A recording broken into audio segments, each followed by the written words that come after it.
যে Valentine day এটা আমাদের কোনো সংস্কৃতি নয়, এটা মুসলমানের কোনো কালচার নয়। এই সংস্কৃতি হলো তাদের রোমান সাম্রাজ্যের। তারা কি করত? তারা একটা দিবস পালন করত।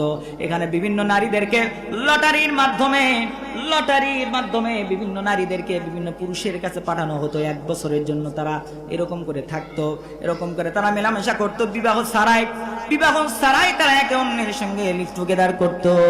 এরকম অবৈধ সম্পর্ক করার কারণে যিনি এইটা সবচাইতে বেশি পৃষ্ঠপোষক ছিলেন তার নাম হচ্ছে ভ্যালেন্টাইন। তার নাম কি? ভ্যালেন্টাইন। উনি যখন মারা যায়, ওনার এই দিনটাকে তার যারা অনুসারীরা ছিল তারা স্মরণীয় করে রাখার জন্য ভ্যালেন্টাইন ডে নামক একটা নতুন দিন প্রবর্তন করেছে। যেই দিনটা হলো আজকের এই বিশ্ব বেহায়াপনা দিবস। 14ই ফেব্রুয়ারি ভ্যালেন্টাইন ডে নামে যে অশ্লীল বেহায়াপনা আজকে আমার সমাজের ভিতরে ছেড়ে দেওয়া হয়েছে, যেখানে দেখা যাচ্ছে আমার আপনার ঘরে মুসলমান, আমার আপনার ঘরের সন্তানগুলো বিভিন্ন পার্কে, বিভিন্ন হোটেলে গিয়ে আমার আপনার বোন, আমার আপনার মেয়ে, আমার আপনার ঘরের মেয়েগুলাকে প্রতিনিয়ত তারা ধর্ষিতা হচ্ছে, তাদের সতীত্বগুলো নষ্ট হচ্ছে। আমার ভাইরা বলেন তো, এই যে অপসংস্কৃতিগুলো বাংলাদেশের মতন জায়গায়, যেই জায়গাতে মুসলমানদের বসবাস, যারা সার্ভিস দিচ্ছে, তারা এর পিছনে কোটি কোটি টাকা ইনভেস্ট করতেছে। ধরে বলুন ঠিক কিনা? কোটি কোটি টাকা তারা ইনভেস্ট করতেছে বিভিন্ন নাটক, সিনেমা, বিভিন্ন অভিনয়, স্বভাব সিম্পোজিয়ামের মাধ্যমে তারা এইগুলোকে সহজলভ্য করে ফেলেছে, যাতে করে মুসলমানের সন্তানগুলো তাদের চরিত্রগুলো যেন নষ্ট হয়ে যায়। কারণ তারা জানে এই মুসলমানের সন্তানদের চরিত্র যদি ঠিক থাকে, তারা যদি কোরআনের সঙ্গে সম্পর্কটা রাখে, তাদের সম্পর্কটা যদি কোরআনের সঙ্গে হয়ে যায়, তাহলে তাদেরকে কোনোদিনও দমিয়ে রাখা সম্ভব নয়। এই জন্য ভাইরা আমার, তারা চায় মুসলমানদের সামাজিক যে অবকাঠামোগুলো আছে ওইগুলো ভেঙে দেওয়ার জন্য, পারিবারিক যে অবকাঠামো আছে সেগুলো ভেঙে দেওয়ার জন্য মুসলমানদের সবচেয়ে বড় হাতিয়ার হলো মুসলমানদের চরিত্র। সেই চরিত্রগুলো, যুব সমাজের চরিত্রগুলোকে নষ্ট করে দেওয়ার জন্য আজকে বিভিন্ন জায়গা থেকে, পশ্চিমা থেকে, ভারত থেকে এবং বিভিন্ন জায়গা থেকে আমার দেশে অপসংস্কৃতিকে নিয়ে আসা হচ্ছে। যারা বলুন ঠিক কিনা?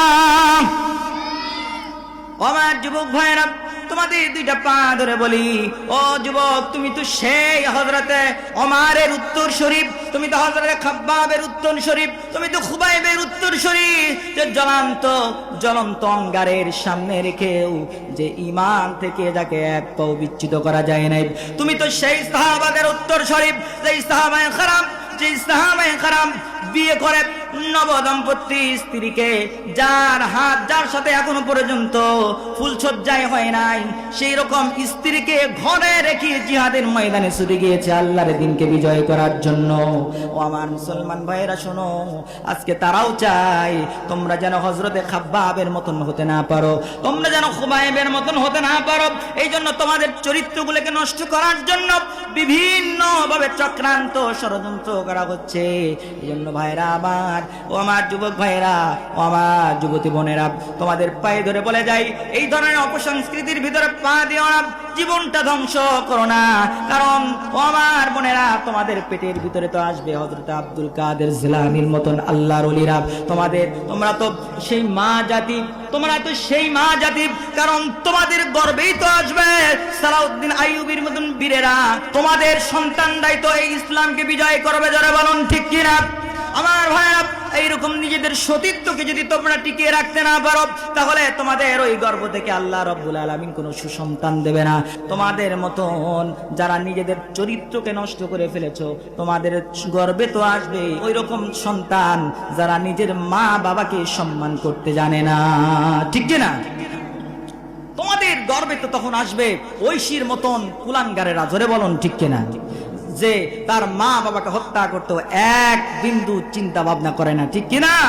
আজকে আমাদের সমাজটা কতটা নষ্ট হয়ে গেছে দেখেন ভাইরা আমার। আজকে এরকম অশ্লীলতাকে ছড়িয়ে দেওয়া হচ্ছে। মুসলমান যুবকদেরকে দেখেন কতভাবে ষড়যন্ত্র চক্রান্ত। দেখেন 11 বছরের একটা মেয়ে, ভাইরাল নিউজ, 11 বছরের একটা মেয়ে তার প্রেমিকের হাত ধরে চলে গিয়েছে, এটার কোনো দোষ নাই, কিন্তু বিয়ে করলেই সবচেয়ে বড় দোষ, ঠিক কিনা? বিয়ে করার ক্ষেত্রে নানান শর্ত, আপনি যখন হালাল তাকে কঠিন করে দেবেন। বিয়ে আল্লাহ রাব্বুল আলামিনের একটা নিয়ামত, এই বিয়েকে যখন আপনি কঠিন করে দেবেন তখন সমাজের ভারসাম্য নষ্ট হয়ে যাবে, তখন সমাজের ভিতরে অশ্লীলতা ব্যভিচার তখন তৈরি হয়ে যাবে, ঠিক কিনা? আমার ভাইয়েরা, যেই ভ্যালেন্টাইন ডে আজকে আমার যুবকেরা যেই অপসংস্কৃতির ভিতরে মগ্ন হয়ে আছে ভাইয়েরা আমার, এটা কাদের আমদানিকৃত? এটা আমাদের কোনো সংস্কৃতি নয়, এটা আমাদের কোনো সংস্কৃতি নয়, এটা মুসলমানের কোনো কালচার নয়।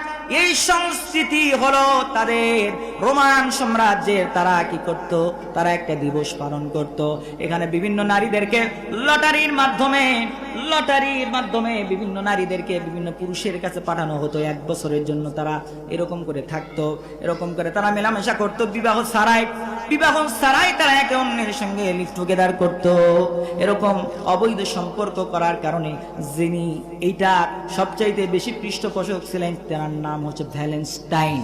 তার নাম কি? ভ্যালেন্টাইন। উনি যখন মারা যায়, ওনার এই দিনটাকে তার যারা অনুসারীরা ছিল তারা স্মরণীয় করে রাখার জন্য ভ্যালেন্টাইন ডে নামক একটা নতুন দিন প্রবর্তন করেছে, যেই দিনটা হলো আজকের এই বিশ্ব বেহায়াপনা দিবস। সেই বেহায়াপনা দিবস যারা পালন করতেছো তারা মূলত খ্রিস্টানদের একটা দিনকে তোমরা প্রমোট করছো। আল্লাহর নবী বলেছেন, মান তাশাব্বাহা বিকওমিন ফাহুয়া মিনহুম, যে যাদের সঙ্গে তোমার কালচার, যাদের সঙ্গে তোমার আচার আচরণ, তোমার ব্যবহার রীতিনীতি মিলে যাবে, কিয়ামতের দিন তাদের সঙ্গী তোমার হাসর হবে, কিয়ামতের দিন তাদের সঙ্গী তোমার থাকার ব্যবস্থা আল্লাহ রাব্বুল আলামিন করবেন। এখন যে সকল ভাইরা ভ্যালেন্টাইন ডে পালন করতেছো, এখন যদি আল্লাহ তাআলা না করুক, এখন তাদের সঙ্গে যদি আপনার হাসরের ব্যবস্থা করে দেয়, তাদের সঙ্গে যদি আপনার কিয়ামতে থাকার ব্যবস্থা করে দেয়, অবস্থাটা কেমন হবে? ভালো হবে না খারাপ হবে? বলেন, ভালো হবে না খারাপ হবে? এজন্য ভাইরা আমার, আমাদের উচিত হবে যে সকল যুবকেরা এখনো পর্যন্ত এই ধরনের অপসংস্কৃতি থেকে ফিরে আসতে পারে নাই, এগুলো জানার পরেও যারা ফিরে আসতে পারে নাই, আল্লাহ রাব্বুল আলামিনের খাতায় তারা মুমিনদের খাতা থেকে নিজেদের নামগুলো সরিয়ে নিয়েছে। তারা নিজেরা মুসলমান হিসেবে দাবি করতে পারবে কিনা, কারণ তারা তো ইহুদি খ্রিস্টানদের ধর্মকে প্রমোট করছে। আর রাসূলুল্লাহর হাদিস অনুসারে কিয়ামতের দিন তারা তাদেরই অনুসারী হয়ে দাঁড়াবে, তাদেরই অনুসারী হয়ে তাদের কিয়ামত হবে। সুতরাং এটা হলো খ্রিস্টানদের একটি কালচার, আর এই খ্রিস্টানদের কালচার যদি যে পালন করবে, কিয়ামতের দিন তাদের সঙ্গে তার হাসর হবে, তাহলে তাকে কি আর মুসলমান বলার সুযোগ থাকে?